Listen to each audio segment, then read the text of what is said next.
مسكين، راه عنده الخوف، مسكين راه عنده اكتئاب، روح اكلي على روحك، مسكين والله راك شافني. شحال سمعت هذا الكلام من مرة في حياتك، سواء سمعته من غيرك، من أشخاص، من المحيطين بك، وخاصة خاصة خاصة لما سمعته من نفسك أنت. على بالك واش راك دير هنا في حياتك يا خويا يا صاحبي؟ من القلب إلى القلب راك تدمر في نفسك أكثر فأكثر فأكثر في حياتك. راك تصنع في حاجة في حياتك اسمها دور الضحية في حياتك. راك تحس روحك وكأنك فيكتيم، وكأنك ضحية في هذه الحياة. الحياة عمرها ولا تمد لك يدها، عمرها ولا تمد لك المساعدة إلا إذا كنت شخص قوي في حياتك، ماشي شخص ضعيف في حياتك. بركانة ما تبروغرامي في نفسك، راك تبرمج في نفسك على أنك فيكتيم وأنك ضحية في هذه الحياة.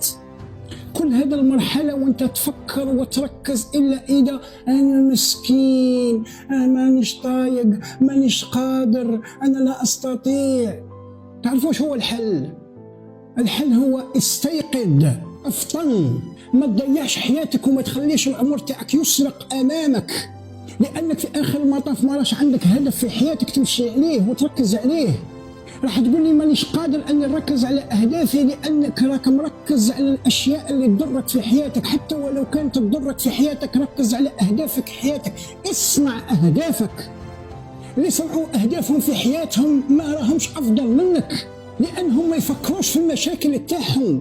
وراني عارف بلي هذه المشاكل تضرك، وما تقوليش بلي يا ودي ما راكش حاس بيا كوتش، لاني حتى انا شخصيا فت على هذه المرحله بما فيها الخوف ونوبات الهلع والى اخره، واكتئاب والى اخره.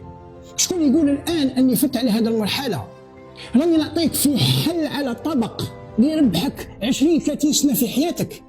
استيقظ، افطن، بركه ما شاف روحك، بركه من هذه الضحيه اللي راك لعبها في حياتك.